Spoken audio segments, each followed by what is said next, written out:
Eh bien, salut à tous et bienvenue dans cette nouvelle vidéo. Aujourd'hui, on se retrouve dans cette nouvelle vidéo pour parler de 3 éditeurs de tests que je trouve vraiment ultra importants et bien. Je ne sais pas dire que les autres sont mauvais, mais que je développe aussi au quotidien avec.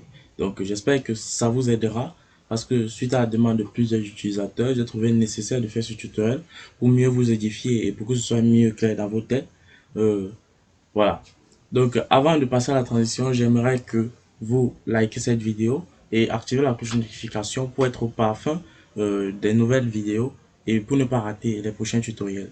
Donc voilà, nous avons constaté que la majorité de ceux qui apprécient nos vidéos ne sont pas abonnés et ne sont pas au parfum de nos nouvelles vidéos, ce qui est vraiment dommage. Donc voilà, on va passer à Sublime Test, comme je vous ai dit. On va passer à Sublime Test, comme je vous ai dit. Sublime Test est un éditeur de test avec lequel j'ai commencé il y a de cela 5 ans. Vraiment, je trouve ça ultra performant, mais aujourd'hui, je n'utilise plus ça. Pourquoi? En fonction de mes goûts, je trouve que, par exemple, Visual Studio Code est très intéressant pour moi. Voilà, je peux aussi utiliser Bracket en fonction des préférences de chacun. Donc, voilà. Donc comme vous avez dit, on va parler de Sublime Test. Sublime Test, en fait, c'est un logiciel léger, comme je vous ai dit, léger. Voilà, j'ai ouvert un projet avec Sublime Test. Voilà. Voilà un projet avec Sublime Test que j'ai ouvert.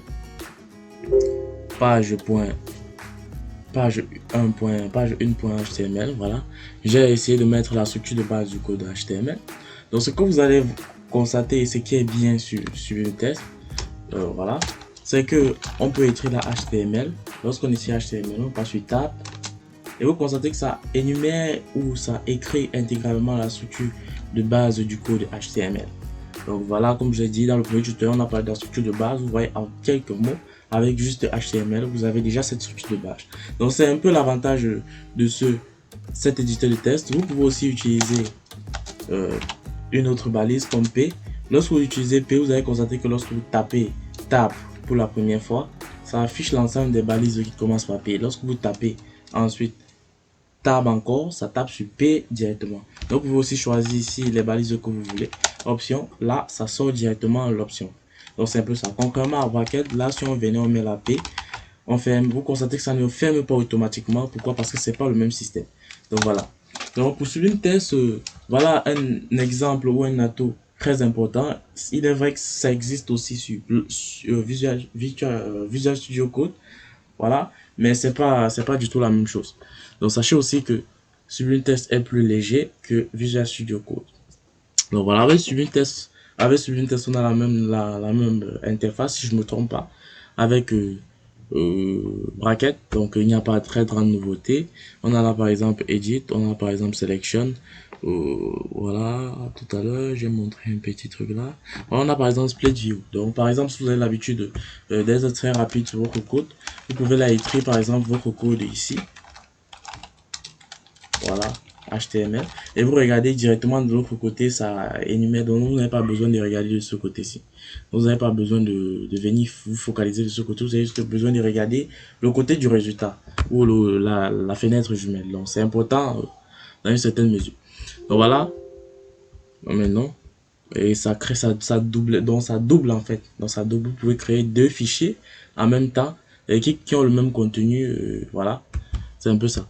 Donc avec préférence, vous pouvez aussi ajouter en quelque sorte un package de contrôle.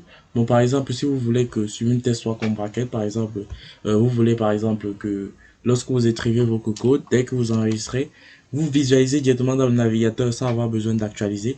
Voilà, avec Sublime Test, vous pouvez le faire. Donc grâce à l'insertion de package control, package stitching, il y a aussi font. Voilà. Font, ça c'est, je crois que c'est pour la police d'écriture. Donc voilà, vous pouvez augmenter avec un contrôle plus. Voilà la taille de l'écriture, pas pour la police. Voilà. Donc sachez que en gros, Sublime Test c'est un logiciel vraiment cool.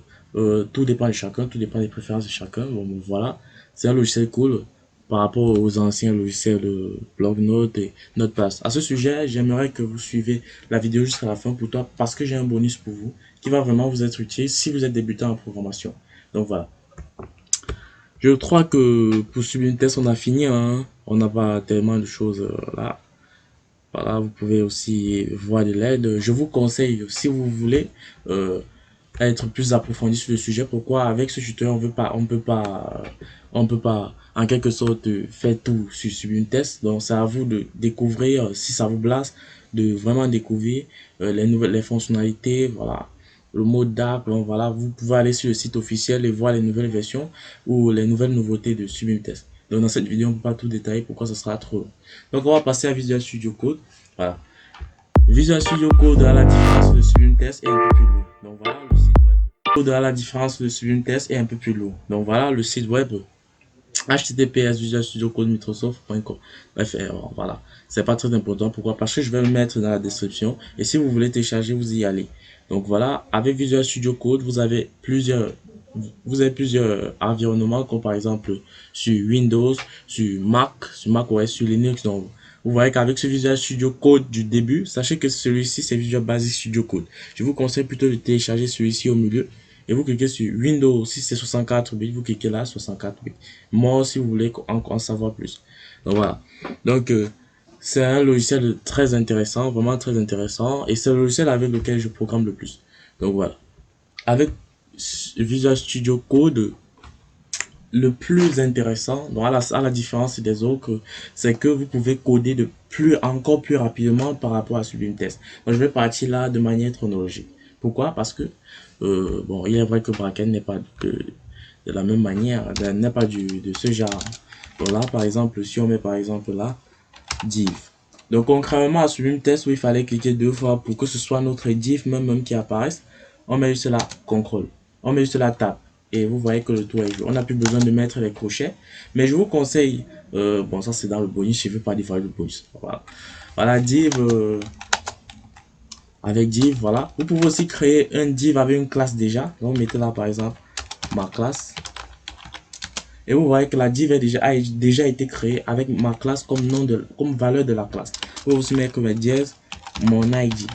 Donc, si vous mettez dièse mon ID, vous constatez que ça a déjà créé la div. Donc, grosso modo, voilà un truc très rapide qui est vraiment très performant. Si vous êtes sur des projets qui demandent de la rapidité, voilà en quelque sorte un moyen d'être plus rapide sur vos projets. Donc, il y a plusieurs autres fonctionnalités que je vous invite à découvrir si ça vous blase, si l'interface vous plaît, si vous voulez découvrir, si vous voulez vous lancer dans l'aventure. Donc, voilà. Donc, sachez aussi que l'interface, bon, je vois pas trop de nouveautés. Vous pouvez aussi ouvrir un projet. Donc, ouvrir un projet, c'est-à-dire ouvrir un dossier dans lequel vous allez voir tous les fichiers. Donc, HTML, CSS, JavaScript, PHP, tout ce que vous voulez. Et grâce à l'arborescence que vous allez trouver ici, vous choisissez directement le fichier. Donc là, ce sont les fichiers que j'ai déjà ouverts. Et là, ce sont les fichiers de tout le dossier. Donc ici, je peux ouvrir un fichier que je n'ai pas encore ouvert et manipuler directement. Que de venir dans l'explorateur de test ou dans le dossier pour porter et venir déposer ici et en fait modifier. Donc c'est un peu plus rapide, voilà, un peu ça. Donc c'est aussi possible sur Sublime Test. Donc vous venez là, vous venez sur là, vous Open Project, c'est le tour est joué. Donc voilà. Donc avec Visual Studio Code, comme je l'ai dit, le plus important et le plus blasant, c'est les extensions. Voilà. Les extensions en fait sont là pour nous aider, pour nous rendre la vie facile. Voilà. Moi ici j'ai des extensions déjà installées. Donc vous allez constater que recommandé, il n'y a pas ici des extensions. Pourquoi? Parce que je suis pas en connexion, donc je suis pas online. Donc là par exemple vous allez voir JavaScript ES6. Donc ça c'est pour permettre en quelque sorte de donner une colorification à notre code. Donc là vous allez voir par exemple que div si lui il a une couleur par exemple c'est pas trop voilà vert citron, c'est pas trop, voilà. Cette couleur là c'est très important pour le visuel et pour repérer les erreurs. Donc ceci aussi va vous permettre de déduire des syntaxes de beaucoup d'autres choses. Donc je vous invite vraiment à découvrir. Donc là Live Server, le premier truc, première extension que j'ai vraiment installée. Pourquoi? Parce que ça me permet de faire comme dans Bracket. Donc vous voyez que avec Sublime Test on peut faire directement comme dans Bracket. Donc lorsque je copie mon code ici, j'enregistre. Lorsque j'enregistre, ça modifie directement de l'autre côté. À la seule différence qu'avec Bracket, vous n'avez pas besoin d'enregistrer dans Bracket et vous voyez directement, bon, ça c'est pour ce qui est du CSS, mais pour ce qui est du HTML, vous avez toujours besoin d'enregistrer. Donc il n'y a pas très grande différence là-dessus. Donc voilà, je vais vous montrer un truc aussi sympa. Donc voilà, vous allez me faire un contrôle Alt. Et là, vous allez voir préférences et thèmes. Voilà, c'est ce que je voulais vous montrer. Donc ici, avec les extensions, je peux décider de mettre des couleurs de mon choix, des couleurs que j'aime. Voilà. Et là, j'ai des couleurs par défaut, mais j'ai aussi des couleurs qui sont venues avec mes extensions. Donc ici, vous pouvez choisir des couleurs. J'ai téléchargé le Office Theme. Donc vous voyez là, Office Theme, oh, et ça, Office Theme, voilà. C'est cette extension-ci qui me permet d'avoir les thèmes Office que vous allez voir ici. Donc voilà les thèmes Office. PowerPoint. Donc lorsque vous cliquez sur PowerPoint, vous allez constater que la barre latérale ici, elle prend la couleur de PowerPoint. Donc c'est un peu ça l'objectif quoi. Voilà. Lorsque je fais un CTRL ALT P, voilà. Donc vous pouvez aussi faire un CTRL P pour voir l'ensemble des dossiers, des derniers fichiers que vous avez déjà utilisés. Donc ici par exemple, j'ai utilisé mon dernier fichier qui s'appelle friend.php. Donc voilà, c'est un peu ça. Bon, on va changer ce thème-ci parce que ça ne me place pas trop. Je vais mettre mon ancien thème, mon centre, voilà. C'est un peu ça. Donc avec Bracket, vous pouvez télécharger des extensions. Donc pour télécharger des extensions, c'est pas très dur. Vous venez juste ici, dans extension, vous cliquez dans la barre là et vous cherchez vos extensions. Ça va afficher toujours comme cette manière-ci, mais ici ça sera install, comme en anglais. Donc ici ça va installer directement. Donc j'ai téléchargé aussi une extension French Language, donc pour mettre mon Visual Studio Code en français. Donc si vous n'aimez pas l'anglais, ou si papa dit que si vous n'aimez pas l'anglais, si vous n'en sortez pas en anglais, vous pouvez aussi utiliser ça. Donc vous venez juste là et vous cliquez sur Install. Donc c'est pas très difficile. Comme je vous ai dit, je vais vous mettre le lien dans la description pour que vous vous en sortez. C'est un peu ça. Le lien de Bracket, lui, sera aussi dans la description de cette vidéo. Donc ne vous inquiétez surtout pas. Il n'y a pas de souci là-dessus. Voilà. Donc, on va passer aussi, voilà. Je crois qu'on va passer à Bracket. Si je me trompe pas, j'ai tout montré ce qui était intéressant. On a aussi le terminal. Le terminal, lui, il va permettre en quelque sorte d'exécuter des requêtes directement sur le serveur. Donc, par exemple, pour ceux qui ont commencé avec la programmation avec JavaScript, ils peuvent par exemple utiliser, exécuter des commandes Node.js directement à partir du terminal. Donc, c'est un peu ça. Donc, vous pouvez exécuter des tâches, bon, voilà. C'est un peu ça. Donc, sachez que au fur et à mesure, Visual Studio augmente de fonctionnalités, augmente d'extensions. Donc, il faut être curieux chaque fois, aller voir des extensions qui viennent de naître, qui sont vraiment intéressantes. Vous pouvez aussi fouiller sur le net des extensions usuelles. Hein. Donc, c'est un peu ça. Donc, si vous voulez, je vous fais un tutoriel là-dessus, à vous de choisir. Si vous voulez, vous mettez dans la description, je vous ferai un tutoriel là-dessus sur les extensions que j'utilise au maximum. Bon, parce que là, c'est pas tout ce que j'utilise. Il y a d'autres extensions. Donc, c'est un peu ça. Donc, pour la suite, on va passer à Bracket. Bracket est un logiciel qu'on utilise déjà. Mais pour ceux qui n'ont pas encore regardé mes vidéos précédentes, je vais faire l'exception. Donc, sachez qu'avec Bracket, on va venir là, on n'aura pas besoin, on aura la difficulté de saisir tout le code de nous-mêmes. Donc, on met la HTML. Voilà, on met la head. Donc là, on met la head. Et dans le head, on met un title. Oh, voilà, title. Vous mettez title à mon code, par exemple. Et vous êtes encore obligé de venir là écrire un body. Voilà, vous constatez que c'est aussi pénible. Pourtant, avec Visual Studio Code ou Sublime Text, vous pouvez aller de manière un peu plus rapide. Donc voilà, grosso modo, voilà une difficulté qui existe sur Bracket. Sachez aussi que sur Bracket possède des extensions, mais qui aujourd'hui ne sont pas très connues, comme dans Visual Studio Code. C'est pour ça qu'on n'utilise pas on n'utilise pas les extensions Bracket, vraiment. Mais ce qui est aussi intéressant sur Bracket, c'est quoi? C'est que lorsque vous allez cliquer sur euh, cette icône qui est comme une éclair, ça va démarrer le serveur. Le serveur, en fait, c'est quoi? C'est cette fenêtre du navigateur que vous aurez qui va permettre d'actualiser votre code automatiquement. Lorsque vous enregistrez du HTML ici, ça actualise de l'autre côté.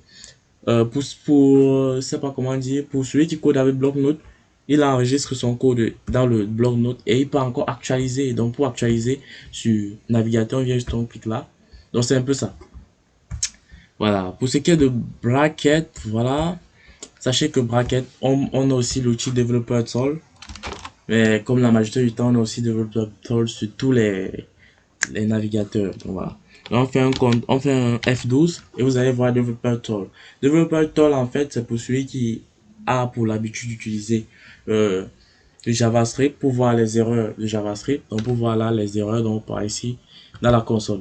Donc pour si tu n'utilises pas JavaScript, c'est pas très utile, mais il y a aussi des côtés très intéressants. Il y a des côtés comme les local storage, il y a des côtés comme le responsive design. Donc si vous voulez par exemple tester et vérifier si votre code, si votre site web est responsive, vous pouvez aussi utiliser ça. Donc c'est un peu ça. Donc ici je ne vois pas trop ça. Voilà, je ne vois pas. Mais sur votre euh, éditeur, sur votre navigateur, vous tapez F12 et ça va afficher. Voilà, je crois que pour bracket, pour ce qui est de la syntaxe, pour ce qui est de la répétition, mais P, c'est un peu, c'est aussi cool. Voilà. Moi, je vous code la première formation en HTML avec ça. Pourquoi? Parce que je trouve que c'est très, ça me permet d'aller plus vite que de chaque fois actualiser et de permettre que les tutoriels soient moins longs. Donc c'est moins long en fait. Donc c'est un peu ça. Je peux aussi utiliser Live Server de l'autre côté, mais c'est une décision que je peux ici comme ça. Voilà. Donc voilà, je crois que c'est tout pour cette vidéo. Sachez que les liens seront mis en description. Surtout, n'oubliez pas de liker et partager cette vidéo si ça vous plaît, bien sûr. Activez la cloche de notification si vous avez des difficultés, si vous avez des problèmes avec ces éditeurs, si vous voulez connaître des extensions qui sont vraiment utiles, qui vont vraiment vous permettre d'aller ultra rapide. Comme j'ai dit, IA bonus. IA bonus, ce bonus-là, c'est en quelque sorte une réalité. C'est quoi? C'est qu'aujourd'hui, on utilise peu bloc-notes et euh, Notepad++. Pourquoi? Parce que avec bloc-notes, vous vous trouvez très lent. Mais c'est très important. Pourquoi? Parce que vous allez voir qu'avec bloc-notes, vous pouvez, je sais pas comment dire, vous pouvez mieux retenir vos balises. Donc pourquoi? Parce que moi, je suis déjà en quelque sorte un peu plus avancé que vous. Donc quand j'écris un code, je connais en quelque sorte comment ça se fait, je sais pas comment dire son étymologie. Mais vous venez là, il faut d'abord que vous connaissiez là où les crochets sont positionnés. Ça, c'est déjà un avantage avec bloc-notes. Pourquoi? Parce que avec bloc-notes, vous mettez là, vous connaissez déjà là où se trouve la touche du crochet. Parce qu'il y a des claviers qui viennent avec d'autres configurations ou d'autres systèmes de lettres. Donc, on ne trouve pas forcément les crochets là où ils sont écrits. Donc, on met la HTML, on code pas à pas, ce qui est ultra intéressant. Donc, c'est un peu ça. Vous allez constater là qu'avec ça, c'est lent, c'est pénible, mais vous apprenez. Donc, vous retenez ces balises-là, vous vous retrouvez en train de recommencer, de recommencer et de recommencer. Je vous indique la méthode par laquelle je suis passé. Libre à vous de choisir pour un départ. Donc, libre à vous de choisir avec quoi coder, mais je vous conseille aussi ça. Vous pouvez aussi utiliser Notepad++, malheureusement, je n'ai pas ça ici. Mais Notepad++, téléchargeable aussi sur le net. Je vais aussi vous montrer d'autres éditeurs de tests. Comme je vous ai dit, il n'y a pas d'éditeur de tests mauvais. Je vais vous montrer aussi une collection d'éditeurs de tests, voilà, que j'ai vu sur un article sur le net. Voilà, on a Sublime Test, on a Atom, qui est aussi l'un des meilleurs. On a Notepad++, on a Coffee Cup, on a TextMate, on a Vim, on a Ultra Edit, on a Coda, on a BB Edit, on a Komodo, on a Edit, on a Visual Studio Code, on a Bracket, on a CodeSharp. Vous allez voir que il existe encore d'autres centaines et des centaines d'éditeurs de tests qui sont vraiment utiles, mais en fonction de préférence, donc c'est un peu ça. Donc je crois que c'était tout pour cette vidéo. On se dit à la prochaine pour un nouveau tutoriel. Alors à plus.